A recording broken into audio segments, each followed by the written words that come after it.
I have an acronym, BED, and I review that every night.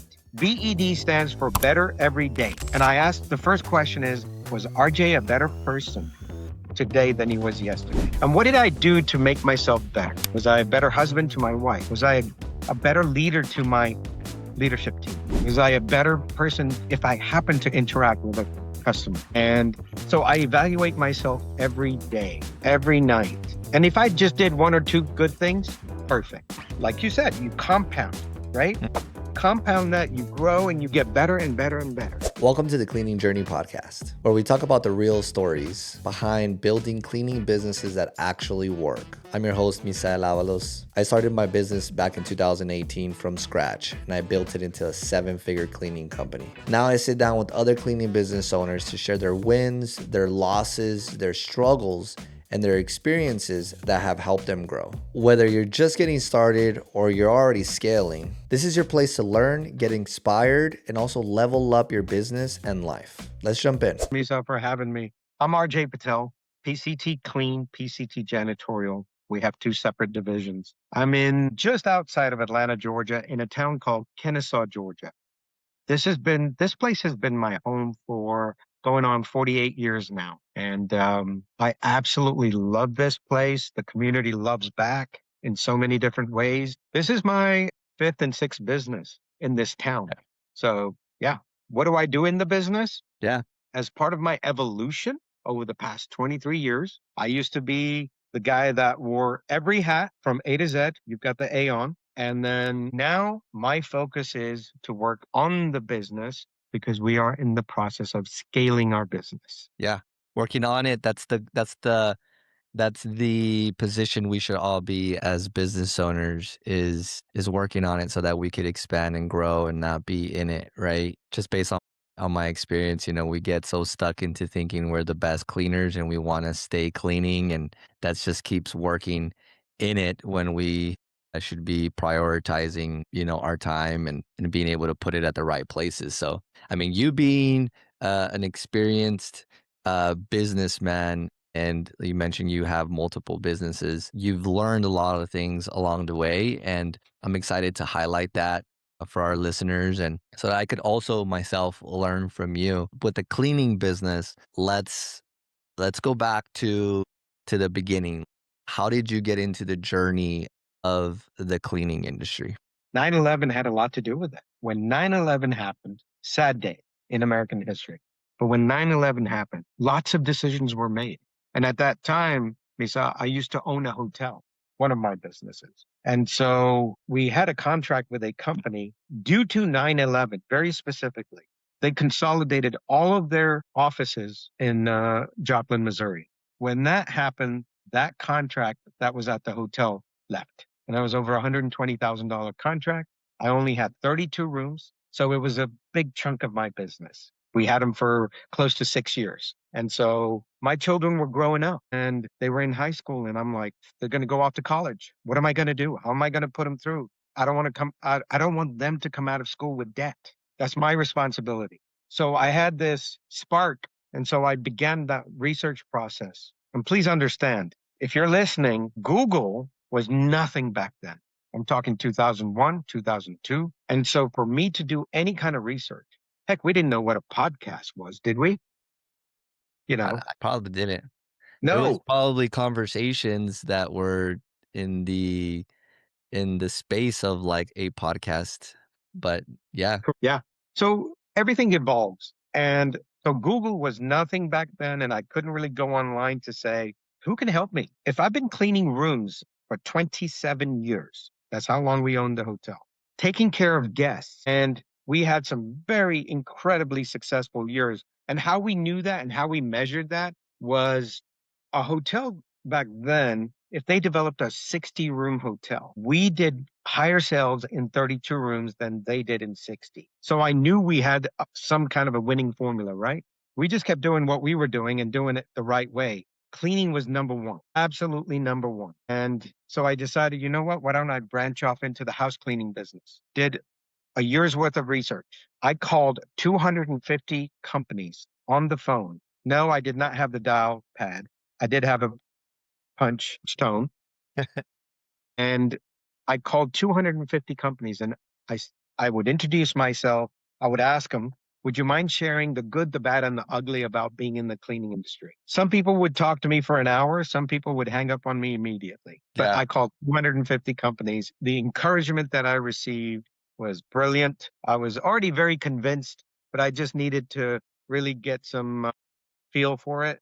And then the other thing we did was some research. So, your local utility company, in our case, Georgia Power, COBMC, they have demographic studies because they have to plan for the future electrical provide what they provide.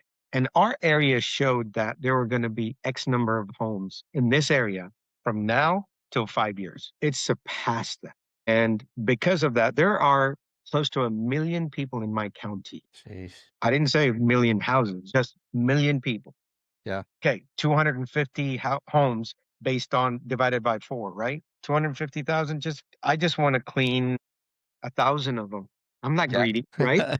Hey, that's a good reoccurring income there if you can get them all that. Absolutely. Absolutely. And I thought, hey, I'll leverage what I learned in my other businesses. I leverage my community and I'll ask the people that I network with, hey, I'm thinking about opening this business. Would you hire me to come clean your home? And they're like, absolutely. I trust you. I've known you for years. And what I learned quickly was the word trust. I'm not selling cleaning, I'm selling trust. Mm, We need to understand that. We need to really yep. establish that. And if we've forgotten that, whether it's through your website, through your social media today, or when you're in person with people, sell trust before you sell a service. And there are ways of doing that. But back then, I was doing it face to face and just by being who I am, right? So when I learned that I needed to sell trust, that's when I'm like, okay. So, of course, I went to every home, I cleaned with my staff, I did all that. And the hardest thing for me, Misa, was letting go. I sit here today speaking to you only because the art of letting go and to a degree letting God, but there's something in between. Create systems, create the processes as if RJ's cleaning every single home. And not Yeah. just the way it's cleaned, but how are the customers taken care of? Because today a lot of people still continue to work from home. So they're home. So there is a little bit of interaction with people. So customer service has to be something that we intentionally teach our people. Hmm. Okay. And I think it's good anyway, but it's changed. Before, people weren't home, they were at the office. Today, people are at home. So customer service or the interaction part really needs to be taught with intention. But that's how we got started. 9/11, having experience in the hotel, having a community that knows you, trusts you, believes in you, and just going out there and just working, working, working. And next thing you know, 2 years later, we had an incredible amount of money in the account, all expenses paid. And I'm like, this is good. There were times where people were chasing me to pay me because I had too many hats on. Yeah. I was soloing it in the office. And you won't believe this, but I had one of those calendars. And then, you have a block for a day. And so you have 30 of those blocks or 31. And I would quadrant them. Four. This team would go here. Mrs. Jones, Mrs. Smith, Mrs. Patel, team two, team three. Month to month, I would manually transfer that information. Wow. What are you talking about, CRM? That's a different grind, like you said, at that time there was no Google, so information, organization, things like that, like scheduling, all that was it's completely different now. Like that's what I'm saying, like there's no excuse now. Oh, no, man. Look, I'm getting goosebumps because excuses are your simply put, your lack of discipline. Mm, yeah, And you know what? If it hurts your feelings, turn us both off right now. I'm with you. There shouldn't be an excuse. I started this 23 years ago in a very primitive way, right? And along the way, I was part of the ARCSI, which was the Association of the Residential Cleaning Services International, which then later on the ISSA bought it, incorporated it, and it's now part of ISSA Residential. I served on the board. I served as president several times, and I learned. I was around people that were influencers. And I'm telling you, the first few years in 2006, 7, 8, I never met anybody that did $1 million in business, but I met several that used the word 500,000. Million was still in there. And I Yeah. was like, is that even possible? Today, there are no limits in what you can do. Yeah. Yeah. Yeah. The cleaning industry is in the high billions and it's just gonna continue getting there. Everybody has their piece. And like what you're saying, it's like 1,000 homes. I mean, you put 1,000 reoccurring, you got a multi-million dollar company. And so there's no excuses. I think now more than ever, it is easier and faster to start a business and be successful. Just what I was mentioning when we were chatting before we started was it's the consistency and the desire to get up every single day that will make a difference. It will just compound as you go.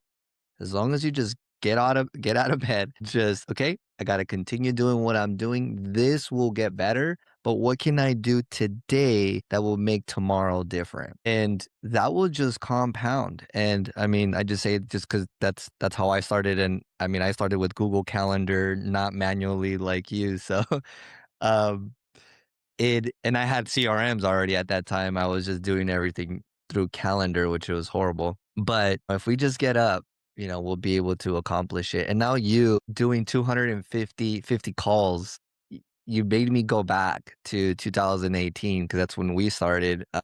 I called 55 companies.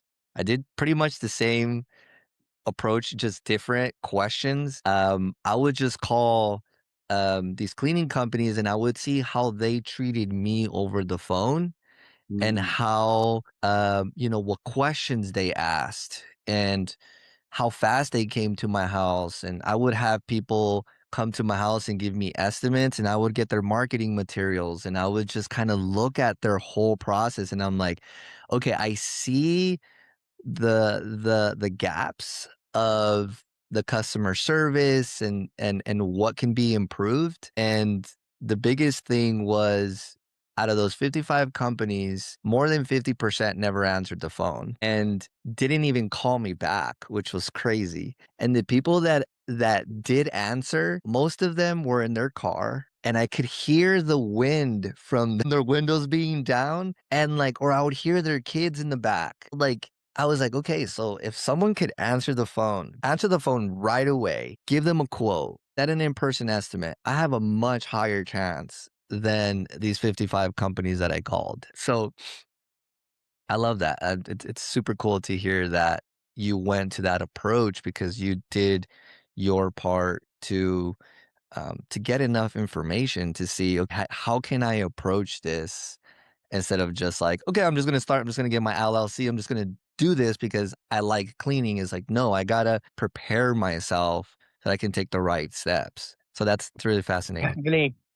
I'm not going to say many mistakes were made because mistakes have a negative connotation, but we went through so much learning along our journey that it was okay. So we forgot the high duster.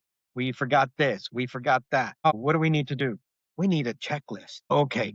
Create a system for a checklist. Do this, right? It made you better. It forces you to be better. But if Yeah. you say, oh, that was a mistake and you begin to cave in mentally, Mm, whatever, come on. Our businesses are run by systems. mm. And then you go hire people that are intelligent and wise enough to run those systems for you in the manner that you want them to run. And there's a lot of intelligent people that are willing to do it. Absolutely. And the thing is, you talked about you have to get out of bed. Well, if you're not excited about this industry, please get out because you're ruining it for us who are excited. Mm. The people that aren't excited about this business. I don't know. Can you tell over the phone or sorry, over Zoom, how old do you think I am? I would say you are 51, 52. Okay. So Sunday, I'll be 62. Okay. I could say, I'm done. I'm not excited, whatever. Right? No, I have never been so excited about being part of an industry after 23 years that I am right now in 2026. I love that. Tell us why. Uh, Simply put, one word, the possibilities. Mm. We are in the process of scaling our business 10x. You've ever heard of Dr. Benjamin Hardy, The Yes. Science of Scaling? Go read that book. If you don't get excited about that, go into a different industry. He will get you excited. He will show you the possibilities. And when you see the possibilities, I wake up do you know what time I woke up this morning? No I joke. think you're a 4 a.m. type of guy. 3:24 a.m. I'm starting my second dream at that time, and I have 4 of them every night. So, and I'm excited. I'm excited about my day. At 7:30, I was in Atlanta this morning, meeting with a guy, talking about cleaning. At 9 o'clock, I was in another meeting talking to another guy. He wants me to train his people. I'm like, absolutely. But I need you to go to uh, Dobbins, which is an Air Force base here, and then Washington, and then Montana. Okay, sure. That's That's cool. exciting.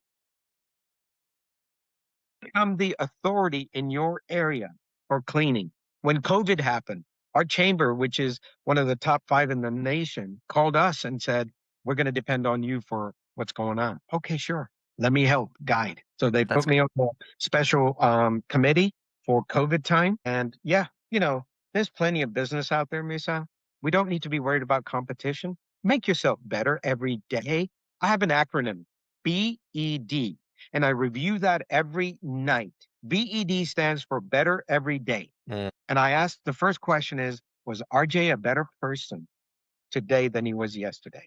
And what did I do to make myself better? Was I a better husband to my wife? Was I a better, I'm not going to say boss because we don't have boss. Was I a better leader to my leadership team? Was I a better person if I happen to interact with a customer? And so I evaluate myself every day, every night. And if I just did 1 or 2 good things, perfect. Like you said, you compound, right? Mm. Compound that, you grow and you get better and better and better. Yep. BED. Love that. I mean, not Better only every did you day. say, isn't it only bed, get out of bed, but it's also be better every day. And I mean, RJ, you're motivating me, I get excited to just be a dad. I love my kids and I do get excited of being able to see the growth of our business and my people super happy to be where they work. I received a text message just a couple days ago from one of my new hires that we've had now she just hit her 30-day mark. And she's just like so happy that she has a place that she loves to work. She loves the environment. She loves the culture. She's like, this is what I've been wanting for years. And that is what motivates me and gets me up, not at 3 o'clock like you.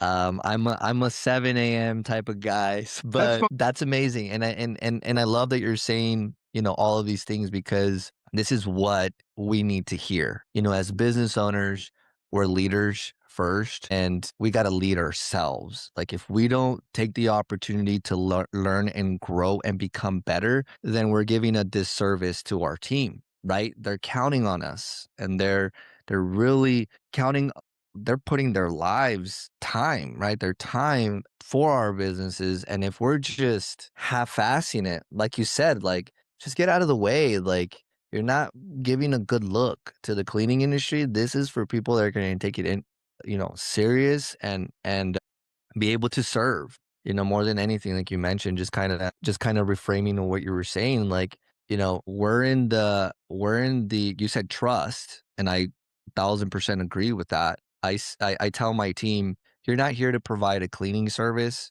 You're here to provide an experience. Yeah. So the experience that you provide from start to finish is going to dictate on how they feel about cleaning, how they feel about their space, and most importantly, how they feel about us. Because we have the opportunity.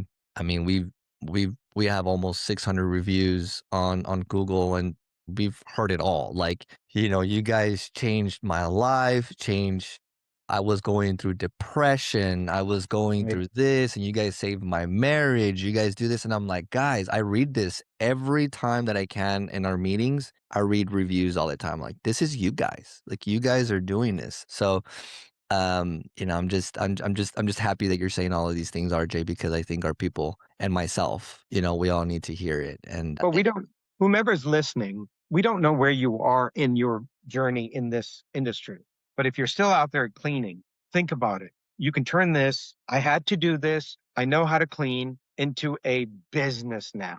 You can do it, and you should. You should. And then, create a legacy for your family. Both my kids, my son is an architect. He's 35, lives in Denver. My daughter is 37 and she's here in Atlanta. And when I when I had multiple businesses, I asked him back then, hey, when you get out of college, I have two businesses.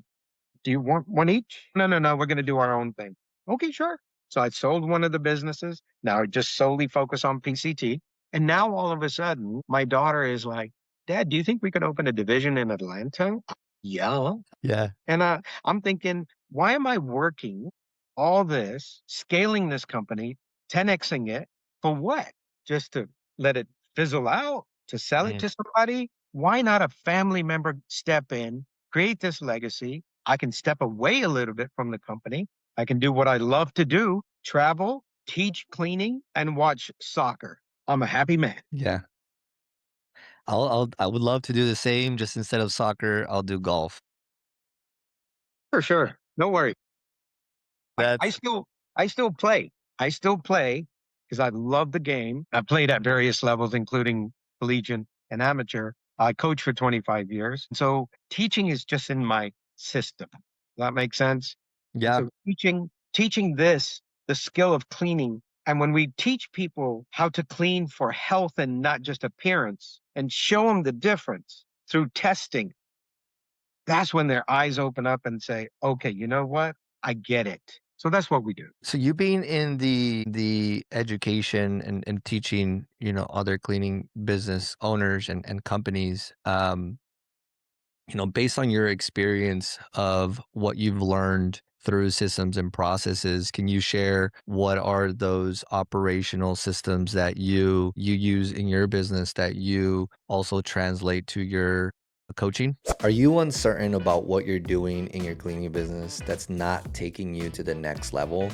Or you might feel like what you're doing is not the right things. It is okay.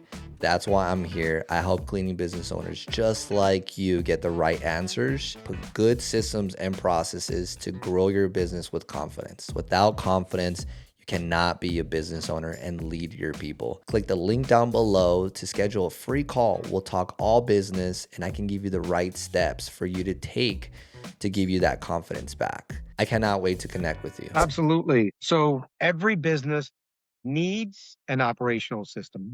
One style of running a business. And the one that we implement is the EOS, Entrepreneurial Operating System, that Traction teaches, Gina Wickman, and brilliant, right? Brilliant. One of the things that, and you have to have a leadership style within that operational system. Is yours a dictatorship or is it led by your leaders? Ours is led by the leaders. And the best analogy that I can give you, Misa, is when I was a soccer coach, during training or practice, let's just say, right? In England, we call it training. During practices, I could step on the pitch, be with the boys or girls, whomever I coach, show them how to do it, where to make the run, do this, do that. That's what you do during, okay, this is how you hide dust, top to bottom, left to right, whatever. Do you think the referee's going to allow me on the pitch during the game? I have to release that and say, okay, you guys go play because the ref won't allow me to come on the field. So I have to trust the process, Yeah. right? And that's how we have to think. When we allow our teams to go out there and go clean, do your part during training or practice, whatever you want to call it, send them out. That's one of the most important operational processes of the cleaning industry. How much time do you really focus on training, continuing education, on training? And not only that, but one of the best things I ever heard was trust but verify. So we have operations managers on both sides of our cleaning division, and Erica goes and she doesn't go in there to quote check the house like a Gestapo. I'm looking for what'd you do wrong. That's the wrong approach. And I coach my leadership team in saying, hey, I grew up in an environment where if I made a 92 on my exam, my parents, being Indian, right, very competitive when it comes to education, they would say, what happened to the other 8 points? Wow. You can't commend getting a 92? And Your so parents wouldn't have liked me going to school. I didn't want to put my staff in that same environment, if that makes sense. Oh yeah, 1000%. Let's focus on the 92. Let's focus on the 92% they did right. Mm, yeah, And 8% can be tweaked, corrected, whatever you want to do in that moment. So when that customer comes home, it is 100%. That's one operational area that people really need to focus on. And where it really, really, really struck me is our business partner up in Chicago. She has an extremely successful company, even more successful than us. And one day when we were up there doing her strategic planning a couple of years ago, she kept saying, you have to go to Stan's Donuts to get donuts for the entire group. And I'm thinking, who's this dude Stan? Why is his donuts so famous? And I noticed that I passed by multiple Dunkin' Donuts and other Krispy Kreme to get to Stan. Now that took an effort, right? Somebody says to me, go get some donuts. I'll just find the very first one. I'll ask Google, where's the closest donut shop? Go get it and go back. No, she insisted I go to Stan's Donuts. And I'm thinking, wow. So we go, everybody loves the donuts. And I'm thinking, okay, you know what? If Stan is selling donuts and he doesn't sell or have a good recipe, he's screwed. Folks, if we're selling cleaning and you don't have a good recipe, you're screwed. for sure, for sure. And you're limited on your growth. And yeah, the culture just won't be there. To add on to what you're saying on the, we have a happiness manager, and what we have is this person acts like a QC to handle any complaints. We love going and seeing the customer. We talk to the customer. He fixes the situation. If it's something small, if it's something where the team needs to come back another day, then great. But we have other cleanings to do. We can train them on what they need to improve. But one of the biggest things is, yeah, you don't want to go to these cleanings and then walk around and point out what's been going wrong. I train my team all the time. Do not do that to each other. If you guys need to check each other's work so that we can do a good walkthrough. But when you go check each other's work, don't point out what is bad and then leave. I think it's as a cleaner, you're like, hey, okay, so I looked at your place, I looked at your area and your bathroom. I noticed that this is wrong, that is wrong. But once you fix that, like, you're done here. And I'm like, look, like, you guys are working so hard on getting these cleanings done and done right. You guys have the opportunity to encourage each other first. You guys need each other's encouragement to be able to get through the cleaning, be able to work as a team. So I always tell my team, always start off with an encouragement first. It'd be something like, hey, you know what, Maria, the bathroom looks fantastic now. It was really messy before, and you did such a great job. Here are the areas of improvement. But once you get this done, you're all good. You're ready to go, and we can continue moving on. You start with the encouragement because, yeah, it's the way that I believe as the people, the cleaners need to feel like what they do matters. Well, it absolutely matters. And the thing is, do you have an environment that is a coaching environment or more of a managerial environment? Yeah, So we intentionally make sure that it's a coaching environment. And by the way, my org chart, I'm here. Customers are here, my frontline people, and then everybody else. But I'm at the very bottom. My job is to hold this up. My job is to support these people right here. Their job is to support them, and everybody understands the chain of command. yeah.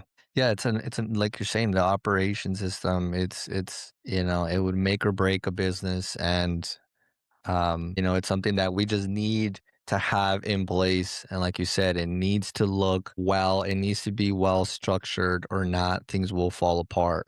I think one thing about cleaning business owners, I'm sure you've noticed and you've talked to many of them, that a lot of people just don't know their numbers. They don't know if they're really profitable, or they think they're profitable, but they're really not. How do you coach owners to track numbers without like fear or confusion? Or maybe you can share like how you do it yourself. Hey, real quick, do me a solid. Just like, subscribe, and share with another cleaning business owner. We want to grow this community together because when we all learn together, the industry becomes stronger. Let's get back to our guest. Sure, absolutely. And again, if you use the EOS system, Entrepreneurial Operating System, traction, the scorecard is in there. And the scorecard measures your weekly KPIs. And you don't want like 50 of them, but you want enough in there that gives you, as the book says, pulse on your business. week to week, not month to month. So every Wednesday at 1 o'clock, we have our scorecard meeting, and my entire leadership team is on the call. We're an open book. Share the numbers. They're the ones that report it to me, so to speak. That's when I find out, how did we do last week? What areas do I need to help you in? And so we look at the number of leads, we look at the conversion rate, we look at the cost per lead, the cost of customer acquisition. We look at everything that matters to the business. We look at the revenue numbers. We look at the payroll percentage. What's important to you? What's important to the business's success? Create those KPIs, 10 to 15 of them, focus on them, and have the right people report it, because they're the ones that put it into the scorecard. Actually, I don't even put anything in there. I just look at it every week and go, okay, great job. Yeah. Yeah. That's the fun part of Yeah. being a business owner is it's being able to just show up, see what your team as a team has done in that week or that month, and be able to visually see the numbers. And I love that because it's true. It's you got to be transparent. You really can't hide anything besides obviously you can hide your bank account. They don't need to see that, but like they can see the numbers of the revenues you guys are making, and they should be able to report that. That's the fun part about business. And for those listeners that are like, well, I'm not there yet. It does take time, and it takes the what we've been talking about here, the consistency and the getting up every day and just doing what RJ said, BED, better every day. What can you do to get one step closer and achieving this? I think RJ, me and you are similar. I'm sure you have a bigger business than I do, but I run my business just exactly the same way on the sense of every week, Thursdays, just show up. We look at a spreadsheet system that I've created. That I coach my clients in using, and we just review that, and they give me numbers, and I see how the business is doing, and fantastic. What do you guys need from me? It looks like I'll throw some bonuses out there once in a while, and we'll hit some new targets, and then we just continue moving on. But as you're in your experience in these last 20 some years, Jay, and just being in important positions in the cleaning industry, what's been like the common, would you say, like common mistake cleaning business owners make? Like, what's something that you've seen that's just like, man, like this is something that if cleaning business owners, and we'll talk about our listeners, if they just knew this, they'll save themselves a lot of. Because of the fast moving technology world we live in right now, the shiny object gets the attention. And what a lot of business owners forget about are the fundamentals of your business. If you go to any sport, okay, and sports are my life. So PCT stands for prestigious cleaning team. Team is how we work always, right? And so soccer has had an amazing influence on my life. But if it's Ronaldo, Lionel Messi, doesn't matter who, the world's best at anything and everything, they practice the fundamentals before every match. In baseball, the guy is doing the same thing. In basketball, they're shooting. They're working on their technique, their fundamentals. If we don't focus on our fundamentals in our own business on a regular daily basis, and we start chasing the shiny objects, we're going to lose ourselves. Create with intention some time to focus on your fundamentals in your business. Yeah, I'm with you. Those little practices, everything just compounds the more that you do it. And yeah, those fundamentals, dig a little deeper on that. Like what would be some fundamentals that you work on, or that you've worked on in the early times or just recent, that has really created a huge difference in how you are as a business owner for your team. 'Cause I think that that's a big thing, right? Like as business owners, we have to become better every day so that we can be better for our teams. What are those fundamental things that we can do as business owners so we can perform? Well, when you look at your scorecard and you look at all the KPIs, so the ones that are working beautifully, the numbers are reflecting exactly what you want, and it's heading towards your goal. The fundamental is, what are we doing correctly so we can continue to encourage that behavior? Okay. Because what we don't want to lose is or take for granted that, oh, it's fine, it's working, it's great, right? Because next week you could have a big dip in that because you forgot your fundamentals. Now, if there's an area, for example, one of the things we measure, like you said, right? We also have close to 600 reviews with a 4.9. Let's just say that that drops from 4.9 to 4.7. I'm sorry, that's a fundamental for Google. What's going on? Find out.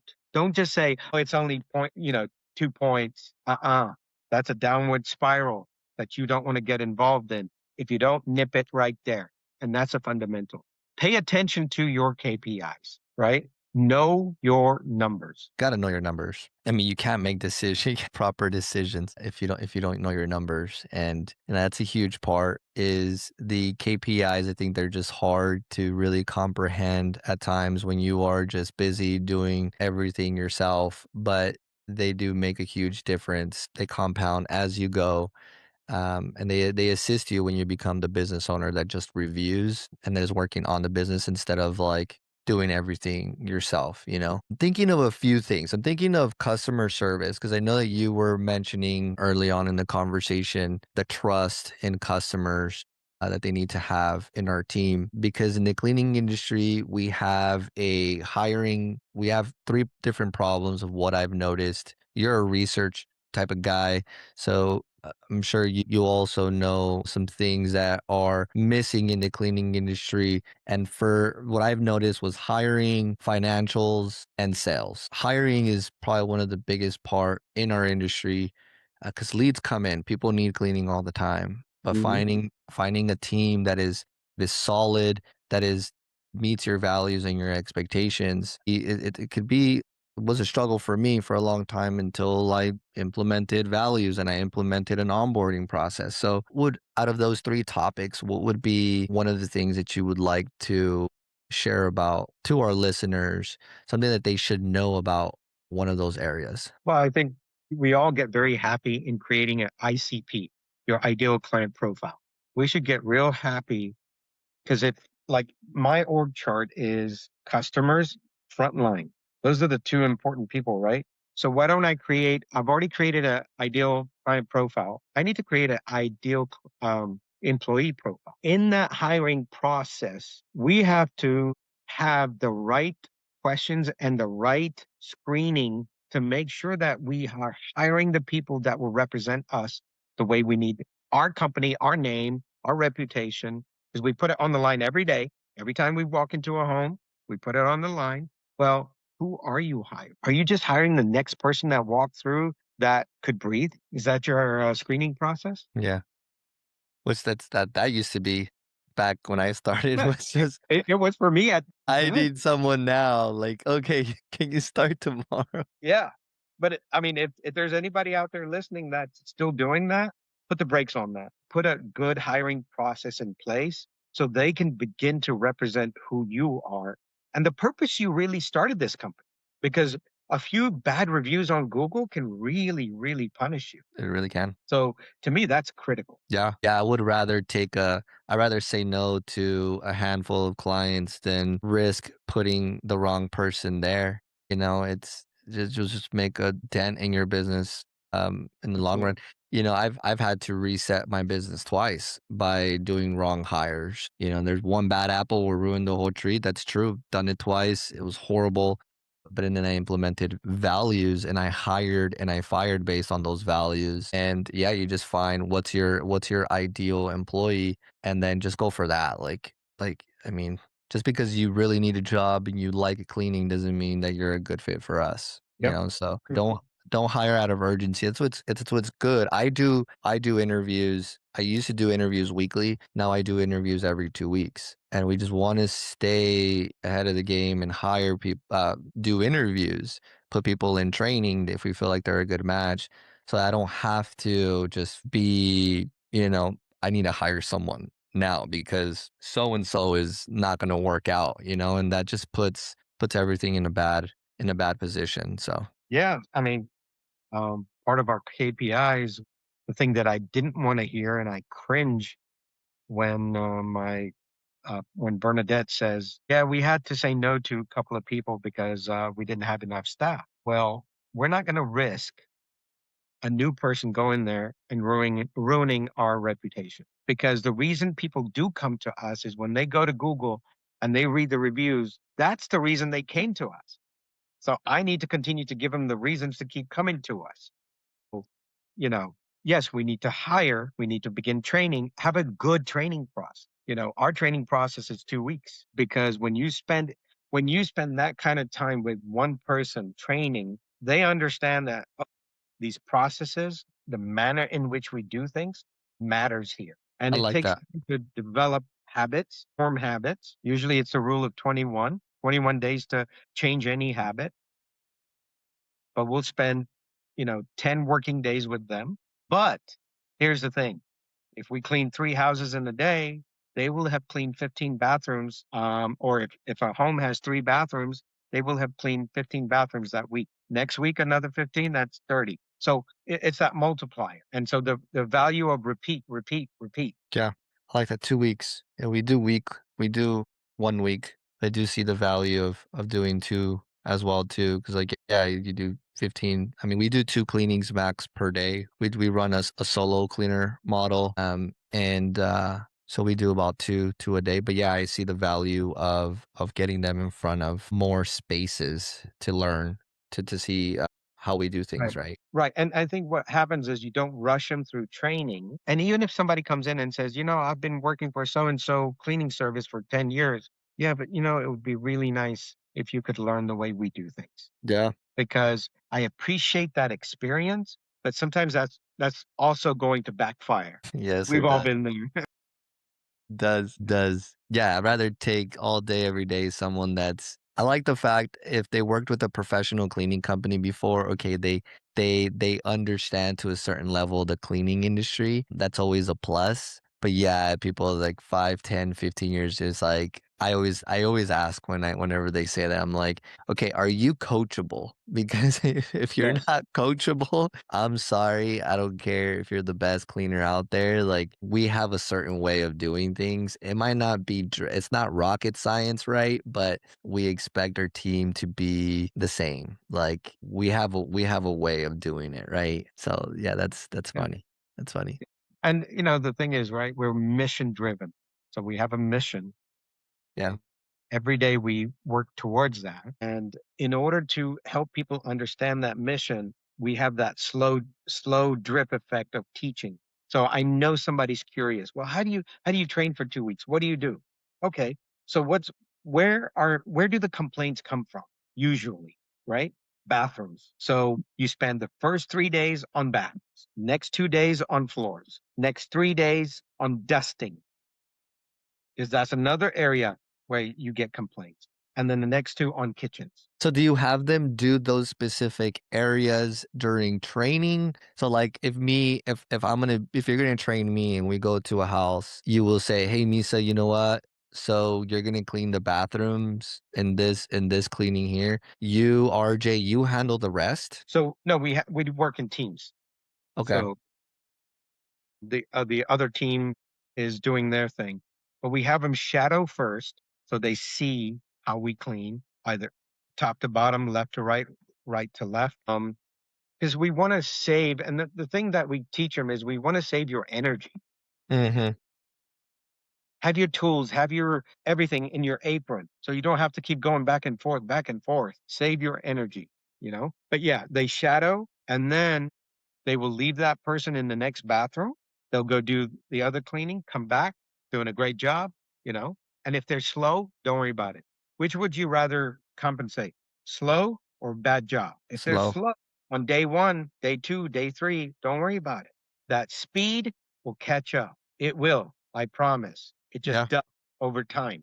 But I don't want them to impress me with their pace and do a poor job. for sure. So that's how we are. I mean, the focus is cleaning. Yeah, for sure. Absolutely. Yeah, and so just to kind of clarify it, it would be so a team of two is cleaning the home, and then do you have a trainer that is taking time with them, shadowing, okay, Yes. hey, we're gonna handle this bathroom. Okay. Yeah, Yep. because it gets heavy if you have a team of two and then one of them is a trainer. I did that for a long time and it just wasn't efficient at all. Now we do training in our reoccurring cleanings, which we call our memberships.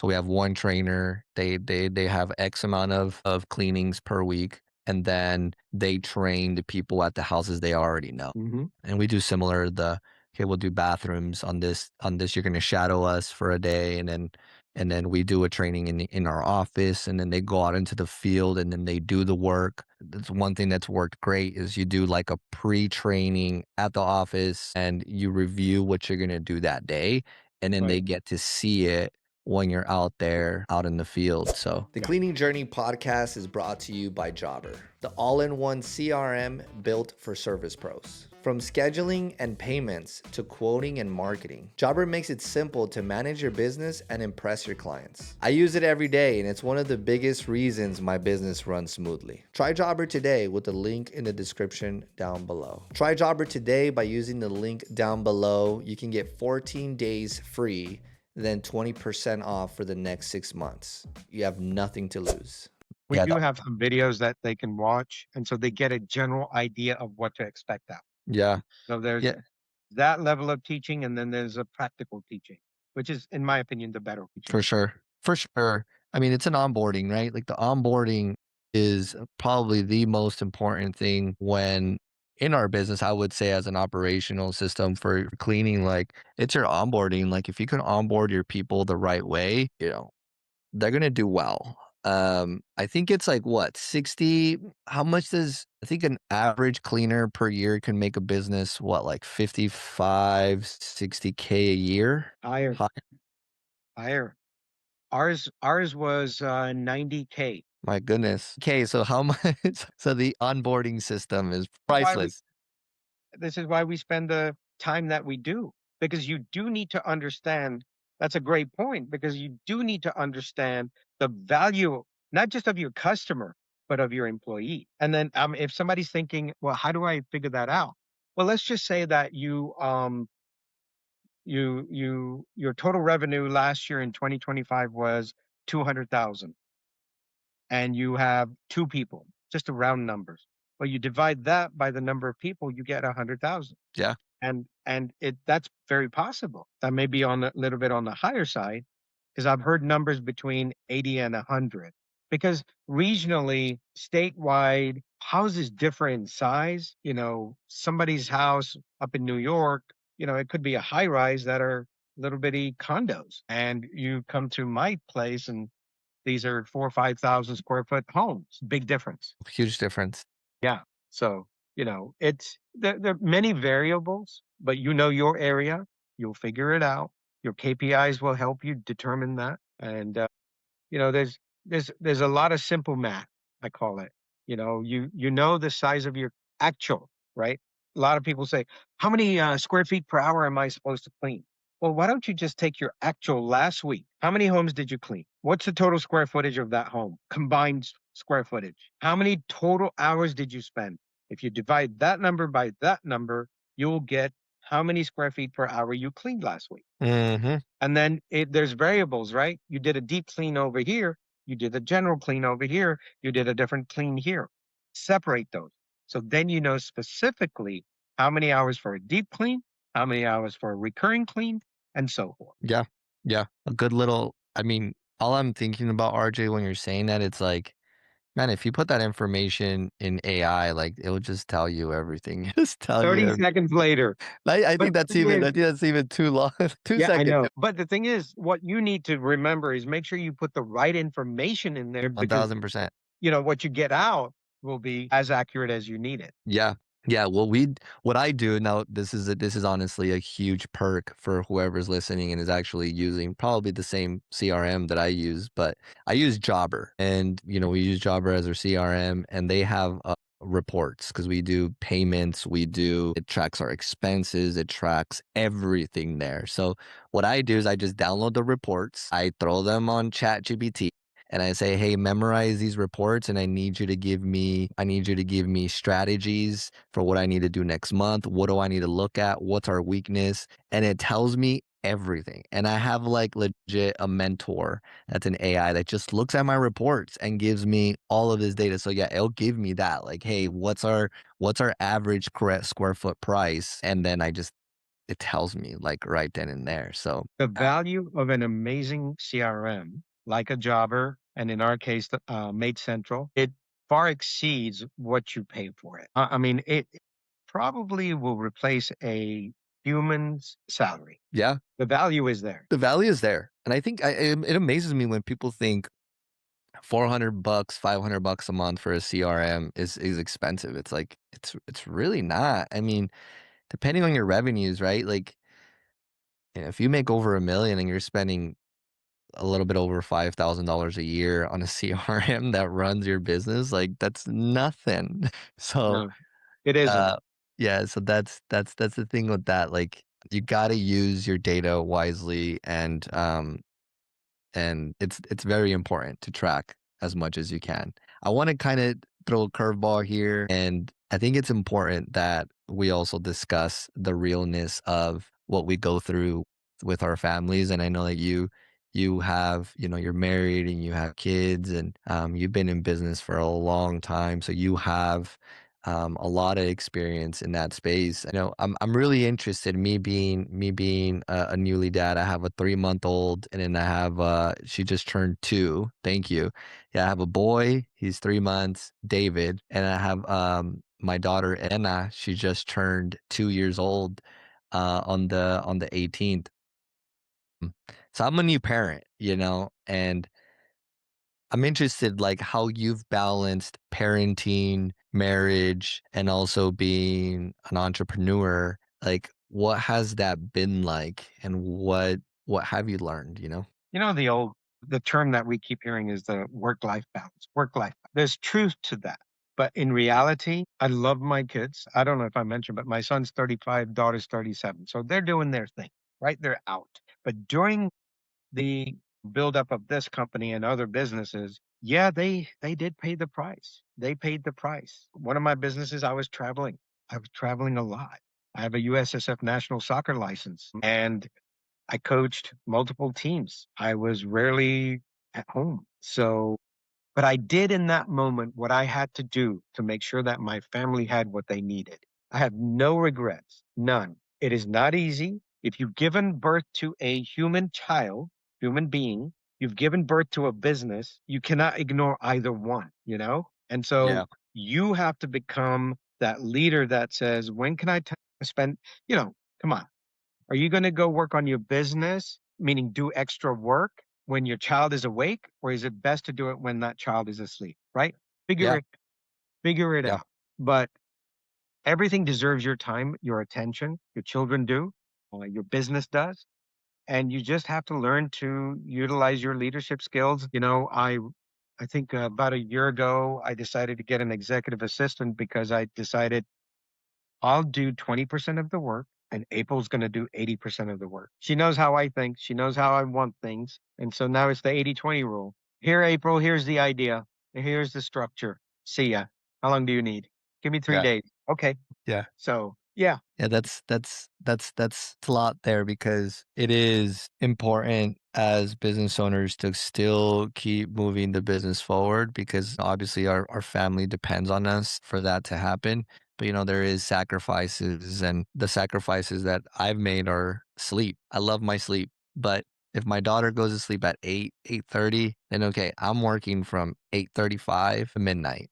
And I'm focused, no social media. I'm just sitting down and I'm just doing what I need to do.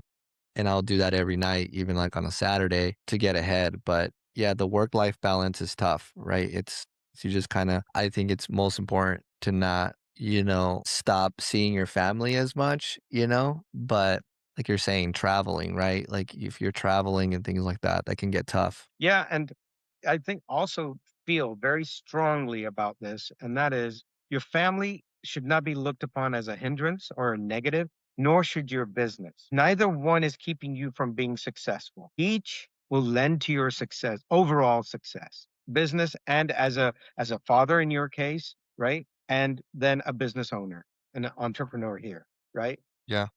Neither one is a negative in your life. You chose this path. Now make yourself better, right?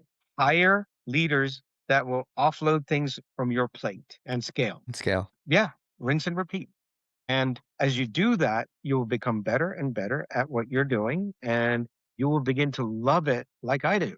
I love what I do. I'm excited. I'm excited to get to where you are, RJ. 60, you said 61? I'll be 62 on Sunday. 62. Happy belated birth. Well, not belated, but happy pre-birthday Thank you. to you. Thank you.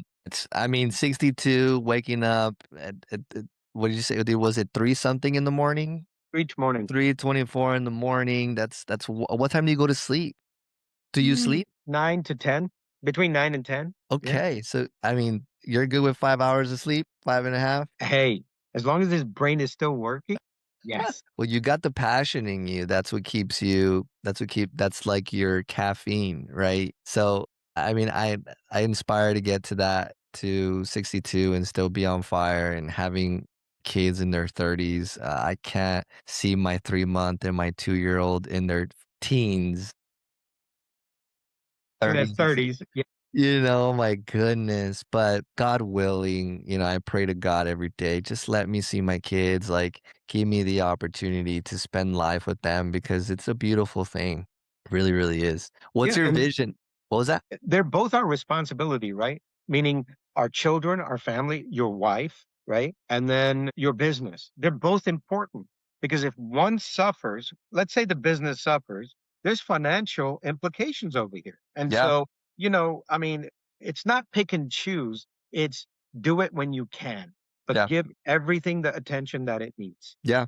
Set the example, right? My kids, I mean, my daughter was in a meeting this morning and I'm like, hey, baby, I got to be in a meeting. And she goes, okay, my wife came through and she's like, hey, yeah, dad's in a meeting, but I'm at home. Yeah. I think that's the biggest perk that I have is like, I can be at home. I can still see, I see them so much, I don't got to wake up at 5 in the morning and be back at 3, 4 p.m. in the afternoon. Like I'm here with them. So, I think it's very important for us as business owners to also show them what hard work looks like Yes. and to set the example. Yeah, absolutely. And they will appreciate it because the quality of life that we create for them, it's our business that helped us do that. Yeah, yeah. And you're And having fun along the way. Are you uncertain about what you're doing in your cleaning business that's not taking you to the next level? Or you might feel like what you're doing is not the right things. It is okay. That's why I'm here. I help cleaning business owners just like you get the right answers, put good systems and processes to grow your business with confidence. Without confidence, you cannot be a business owner and lead your people. Click the link down below to schedule a free call. We'll talk all business and I can give you the right steps for you to take to give you that confidence back. I cannot wait to connect with you. absolutely. Absolutely. My daughter's best friend is starting a new business. And so she wanted to pick my brain. We were having coffee, and I don't know why, you know, Tina's not coming into the family business. Do you want to adopt me? And I said, sure, come on. So, yeah, I think there comes a time where you see that, oh my gosh, my parents are living this amazing quality of life. And I want that. And so we are setting the example, we are setting the tone, um, and we're achieving our goals, life goals, right? I wanted a new car. I've been wanting a car. Hadn't bought a new car in 20 something years. Last year, after I turned 61, I purchased a new car, a brand new one, Good for you. and Deserve it. the car of my choice. And, it's what we do have to learn to do, though. This is important. Learn to set those boundaries. Like you said to your daughter, I'm going into a meeting. That's a boundary. Yeah, Yeah. yeah. She showed her face a couple times on that video, but That's but okay. yeah, like it's okay. Like, it's my kid, man. I love my kid. No one loves my kid. Absolutely. Then whatever. And then here's the other thing. When you're with them, don't be on your phone. Yeah, That's the hardest thing to do. it is. Yeah. Yeah, you got to put it away. No emails, no nothing. Again, that's another boundary. Yeah, And that boundary is for her and him and your wife, So yeah. we just have to create these little disciplines. Everything can wait. I really think yesterday I heard something, and this teacher says, how do you spell love? And this lady in the audience said, Love. And he said, nope. And everybody's like, yeah. But remember, he's the teacher, right? So everybody's now curious and they say, how do you spell love? He said, Time.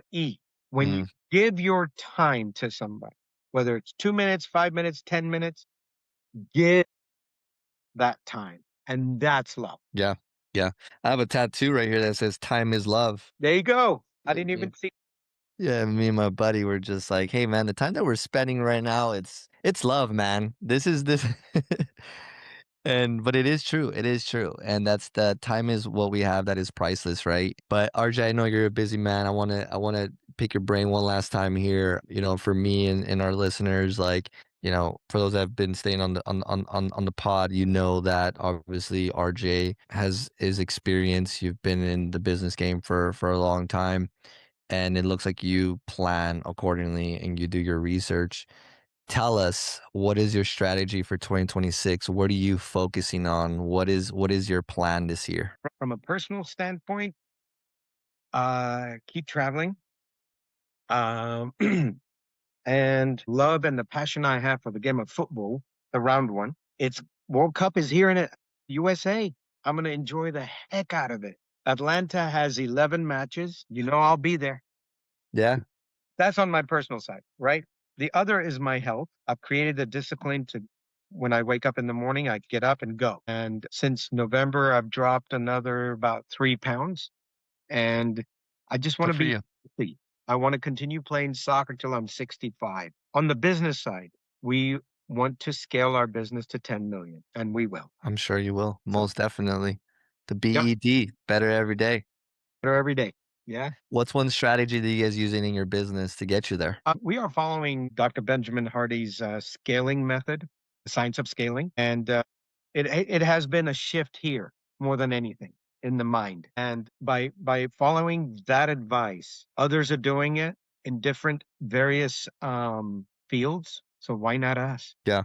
The science of scaling. That's the strategy. There it is. Yep, that is. Let's do a quick fire rapid round. So this is where I ask you, RJ, a handful of questions. You can say it in one word, a sentence, whatever pops up in your head, okay? You got it. Go. All right. So systems or people, which comes first? Systems, Sales or customer service? sales, One number every owner should track. your payroll percentage, your revenue, So faith in business, is it a strength or a challenge? a total strength, I agree. One habit that's helped you stay consistent. staying focused on the mission. And BED, man, I'm going to be stuck on that. I'm going to be stuck on that. If a business owner listening is juggling with family, faith, and entrepreneurship and feels like they're stretched thin, what's the one thing you want them to remember? If you do have faith, start there. Let go, let God. The Mm, difference between those two sentences is the letter D. And devote yourself to Him. Time to meditate to Him in the morning. Ask for guidance. Plan your day. Put your steps forward, and I guarantee you, you step forward, He'll come to you. He will manifest things to you in front of you in ways that you never imagined. And that's your journey with Him one to one. I'm nothing special as a human being. But that's what I've done. And I'm telling you, God has been absolutely blessed me and my family with everything we have. Everything. I love that. That's the source. That's the Absolutely. source. Yeah. Yeah. You know, this weekend we're expecting a storm in the Atlanta area, ice and snow and this, that, the other. There's a chance that we would lose electricity, right? But guess what? I won't lose my power because God and I have Wi-Fi. I don't need Mm, electricity. God and I have Wi-Fi. And apparently my mom told me that when I was 5, okay, she used to say that I had this weird thing that I was conversing with somebody. And now I realize that I was talking to God from the age of 5. And God loves his children. well, yeah, he does. He does. He's here for us. And the thing is, there's an installation that has to happen. If you're a believer, wonderful. If you're not, my role here is not to offend you. But if you are a believer, the first thing you have to allow and to do intentionally is to install him in here, in your heart. Open this door, allow him to come in, welcome him, invite him, welcome him, leave him there. And so when your instincts and when something is guiding you, understand it's him. Yeah, that's faith, right? That's the power of faith. It's knowing that your life is planned and there's a purpose for what you do every single day. And I believe God won't give us anything that we can't handle. And so if we just have faith and we just trust, and like what you said, like we got to welcome him in and know that he is our source, he is the truth and the life. if we get the if we just get that and we get connected with God, I'm with you on that. I mean, I wouldn't be where I'm at. I tell my people all the time, like, this is not my business. I'm just running it.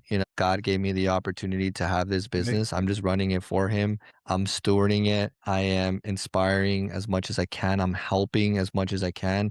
But at the same time, I'm also a part of, I'm a disciple and I'm here as a messenger to to tell you that God loves you and Jesus died for you and that he's not going to let you go astray. He just wants your attention, just like a good father does. We want our children to love us and listen to us and be with us. So it's the same way. And yeah, I appreciate you sharing that. I think it's a beautiful thing that as business owners, we can also love Christ and know that we have a huge responsibility, and that responsibility is not taken lightly. We'll get rewarded in heaven for everything that we do, and we will also be, judged. Um, I love that. And I'm cheering you on. Art, I hope you play soccer to your 70, brother. 65 is, I think you got the energy to continue going. Good luck on your personal goals. We're cheering for you. I do appreciate so much your time and your knowledge. So much of us have learned today, and there's so much packed in this podcast that I listen to my podcast honestly like 2-3 times, as a whole, and to get my views up, but also to listen because there's so much in there. So if you listen to this podcast, listen to it again, and yeah, RJ, we're cheering for you. Thank you so much. I appreciate your time. Thank you. My pleasure. If you got value out of this episode and you took some notes, that is fantastic. You're one step closer to success. Now do me a favor and share it with another cleaning business owner so that we can all learn together. My goal is to bring real stories from real cleaning business owners so that we can grow this industry together. So if you'd like that, please like and share, and I would really appreciate it. And I'll see you on the next episode.